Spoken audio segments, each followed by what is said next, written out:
Dans le bureau d'études de Forrester, Hope veut savoir de quoi Liam parle.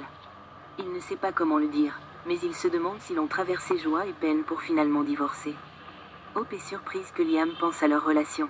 Il admet l'avoir été aussi, et il se demande pourquoi il n'a pas eu ces pensées plus tôt. Il dit qu'ils sont toujours en contact, et il pense qu'ils ont renoncé à leur mariage trop tôt. Hope aurait aimé l'entendre de sa bouche il y a des années. Liam lui demande s'il est trop tard et si elle a quelqu'un d'autre dans sa vie. Pas encore, répond-elle. Liam lui rappelle gentiment que Finn ne quittera pas Steffi pour elle, et il lui dit franchement qu'elle lui manque. Liam se demande ce que cela aurait été pour eux. Et pour Bess, s'il avait fait des choix différents et était peut-être restés ensemble. Il sait qu'il y a beaucoup de choses à penser, mais ils ont survécu en pensant que Bess était morte. Ils ont tout surmonté, ensemble. Il se demande s'ils devraient tout laisser tomber. Étaient-ils obligés de tout laisser tomber? Hope veut qu'il aille droit au but. Il dit qu'il lui demande si elle envisagerait de réessayer. Liam dit qu'il y avait quelque chose de spécial entre eux. Hope est contrariée qu'il soit venu à son travail avec une pizza et qu'elle évoque ce sujet. Liam dit qu'il a dû faire beaucoup d'efforts pour se rétablir et qu'ils sont déjà amis. Mais peut-être devraient-ils commencer par leur famille cette fois-ci, puis construire quelque chose de beau à partir de là. Liam souligne à quel point Bess adore être ensemble. Il ne pense pas que Hope méritait les échanges qu'il a eus avec Steffi et qu'elle ait dû accepter son cœur divisé. Il sait maintenant combien cela a dû être difficile pour elle. Elle le remercie de lui avoir enfin dit cela, mais elle dit qu'ils sont passés à autre chose. Elle s'excuse, et il dit que tout va bien. Il espérait qu'ils seraient sur la même longueur d'onde, mais il sait que c'était probablement trop demandé. Il voulait juste être sûr qu'ils allaient bien.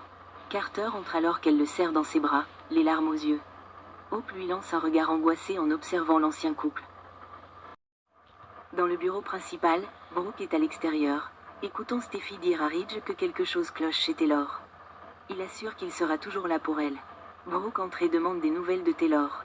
Au passage, Taylor appelle de chez Steffi et demande à Ridge s'il peut passer. Il accepte, promettant à Brooke de revenir tout de suite. Après son départ, Brooke lance un regard à Steffi.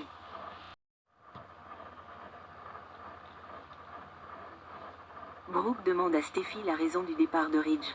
Elle trouve étrange la rapidité avec laquelle il s'est précipité et se demande s'il se tramait quelque chose.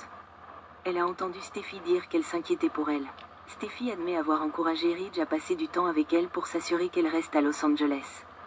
Brooke ne veut pas se disputer avec Steffi, mais elle insiste sur le fait que sa relation est aussi importante que celle de Steffi avec Ridge. Steffi dit que ce n'est pas comme si quelqu'un embrassait son mari. Mais Brooke souligne qu'elle a l'impression que Steffi mine sa relation avec Ridge et qu'elle et Taylor reprennent leurs vieilles habitudes. Brooke lui fait clairement comprendre que Ridge lui est dévoué. Steffi souligne que Brooke veut qu'il respecte sa relation alors que Brooke n'a pas respecté celle de Taylor avec Ridge. Steffi dit que Hope est pareil et qu'elle a besoin de quelqu'un pour être l'homme de sa vie. Brooke suggère que Liam pourrait être cette personne dès l'arrivée de Carter. Brooke et Steffi aperçoivent Carter. Elle lui confie qu'elles espèrent que Hope trouvera un nouvel homme, que ce soit Liam ou non. Carter souligne que Liam a beaucoup de choses à raconter. Steffi demande si Hope lui a confié ses relations. Il rit en disant qu'il aime parler de l'avenir de Hope, mais qu'il pense qu'il devrait se concentrer sur la ligne. Lorsqu'il quitte le bureau, il a l'air déchiré. À la maison de la falaise, Ridge dit à Taylor qu'il est arrivé aussi vite qu'il a pu. Il affirme que rien n'est plus important qu'elle. Taylor dit qu'elle a du mal à accepter son nouveau diagnostic. Taylor n'arrive pas à s'en remettre. C'est beaucoup à encaisser. Ridge dit qu'en tant que médecin, elle sait que le meilleur moyen de faire face est de parler à sa famille et il lui propose de parler à ses enfants maintenant qu'elle sait que la maladie n'est pas mortelle. Taylor insiste sur le fait que personne n'est au courant du diagnostic, y compris Brooke. Il n'aime pas cacher quelque chose à Brooke, mais il dit qu'il est là pour Taylor. Ridge apporte ses médicaments à Taylor et lui demande ce qu'ils font. Il est soulagé qu'elle n'ait pas besoin d'opération. Elle aimerait bien trouver un moyen de comprendre ce qui a déclenché sa crise, car elle n'a subi aucun des stress émotionnels habituels.